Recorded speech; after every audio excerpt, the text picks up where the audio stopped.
La vie est ce que vous en faites. Trouvez vous-même votre chemin vers l'accomplissement.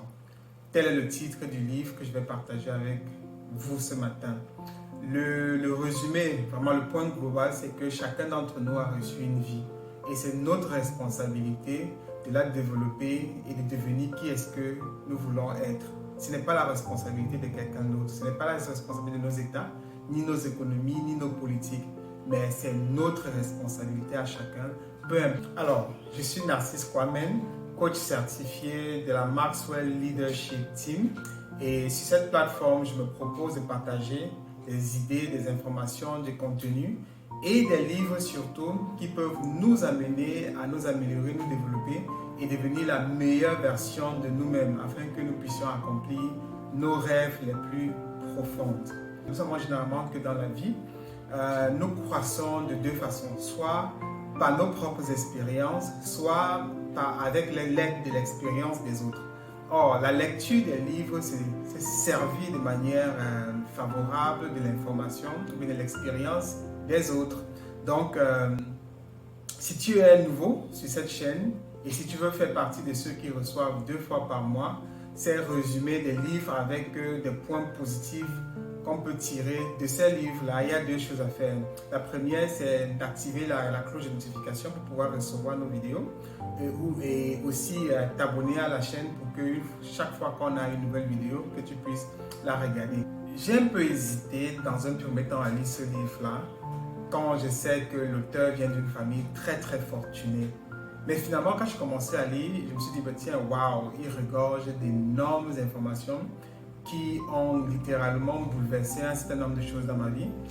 Donc je vais aller tout de suite et partager les 5 points les plus importants que j'ai retenus de ce livre-là. La première chose qu'il a distinguée dans la vie, déjà très tôt, ce sont des valeurs. Et là, il ne s'agit pas uniquement des valeurs de l'entreprise dans laquelle on travaille, ou bien de la communauté où on se trouve, ou bien même du pays dans lequel nous habitons. Il s'agit ici des valeurs personnelles. Alors, l'auteur attribue cela à sa famille, le cadre dans lequel il a grandi.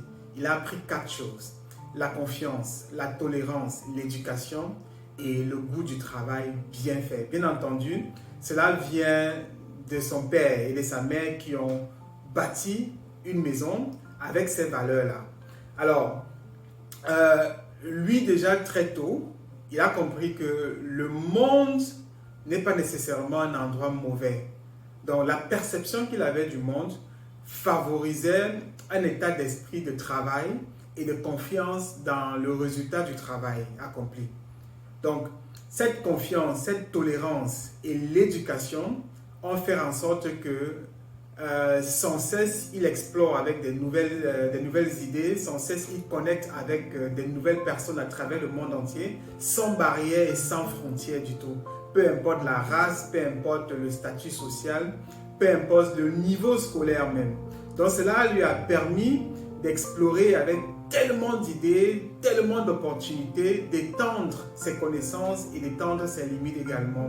Lorsqu'il a commencé à s'exercer dans la musique, toutes ces influences-là se sont combinées et lui ont donné un style unique. La deuxième chose qu'il a appris, c'est qu'il ne faut jamais confondre les conditions d'un homme avec l'essence de sa vie. Là, c'était fondamental et très important pour lui.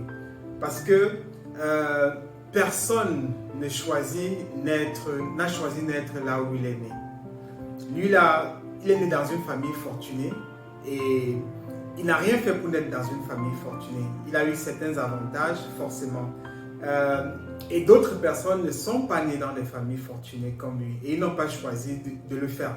Donc, réduire l'essence d'une personne à sa condition de naissance mais sa condition de vie, pour lui, semblait être une erreur. Sa philosophie a été celle de « qu'avons-nous reçu ?» Qu'est-ce que chacun a reçu comme don, comme talent, comme potentiel? Et travailler durement, travailler ardemment à développer ce potentiel-là. Dans son esprit, au moins au niveau du talent, au moins au niveau du potentiel, les hommes sont égaux à travers le monde entier. Parce que peu importe le continent, peu importe le pays, peu importe la race, chacun a reçu quelque chose, chacun a reçu un talent et qu'il faut donc cultiver, qu'il faut donc travailler, qu'il faut donc développer et le mettre au service d'un plus grand nombre de personnes. Donc voilà sa philosophie qui m'a profondément marqué, avec la conscience de ce que chacun a un talent, chacun a un potentiel. Il est donc de la responsabilité de tout le monde, de chacun d'entre nous, de l'identifier d'abord, ensuite de le cultiver, de le développer pour pouvoir effectivement faire en sorte que cela puisse nous servir. Il raconte donc comment pendant des années, il a appris à jouer du piano et ensuite il a appris à composer de la musique. Ensuite, il a travaillé avec plusieurs coachs et plusieurs maîtres à travers le monde, déjà à travers le monde entier pour pouvoir développer cela. Donc ceci est encore un enseignement énorme pour chacun d'entre nous. Que faisons-nous du talent que nous avons reçu? La troisième chose, c'est la nécessité de trouver sa passion. La nécessité de trouver quelque chose qui résonne à l'intérieur de nous-mêmes. On peut dire notre raison d'être. Pourquoi est-ce que nous sommes là? Pourquoi est-ce que nous sommes sur Terre? Comment est-ce qu'on voudrait qu'on se souvienne de nous? Comment est-ce qu'on voudrait impacter la vie des autres? Cette chose-là qui nous permet de travailler longtemps et avoir l'impression qu'on n'est pas en train de travailler. L'auteur nous dit ici qu'il est important de ne pas le trouver très tôt.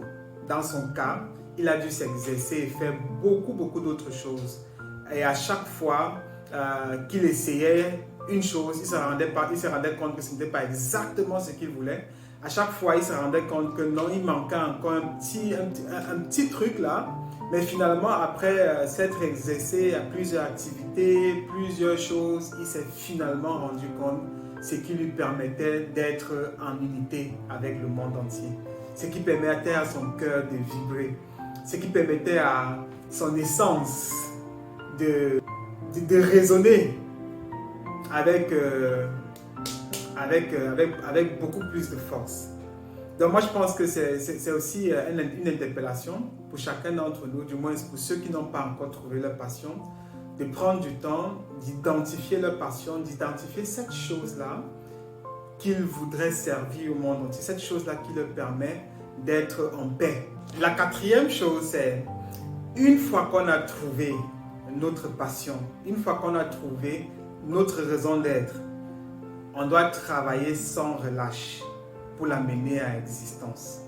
On doit travailler avec engagement, avec acharnement pour que cette chose-là devienne une réalité pour nous. Le souci, c'est que beaucoup de personnes, après avoir identifié cela, pensent que ça viendra de manière automatique. Mais presque rien ne vient jamais de manière automatique. On doit appliquer beaucoup d'intentionnalité sur l'objet de notre poursuite pour que cela devienne une réalité. Il suffit de regarder la gestion du temps. Par là, c'est juste un exemple. Comment est-ce qu'on gère notre temps pour pouvoir voir l'ordre de nos priorités? Quelqu'un disait que, je pense que John Maxwell qui disait qu'il suffit qu'il vienne passer une journée avec quelqu'un dans sa maison pour lui dire effectivement là où sont ses priorités. Donc, nos emplois de temps, l'utilisation de nos ressources, de notre argent doit indiquer clairement la priorité dans la vie. On doit voir que voilà quelqu'un qui est en train de poursuivre un idéal. La cinquième chose que j'ai trouvée aussi intéressante, il est difficile de continuer à vivre de sa passion tant que ce n'est pas rémunéré. Si la musique que vous faites n'est pas capable de payer les factures, c'est qu'il y a un problème.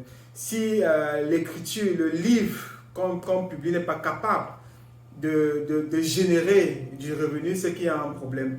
Pour lui, le but ici, c'est de faire quoi? De trouver un équilibre parfait entre la passion et la loi du marché.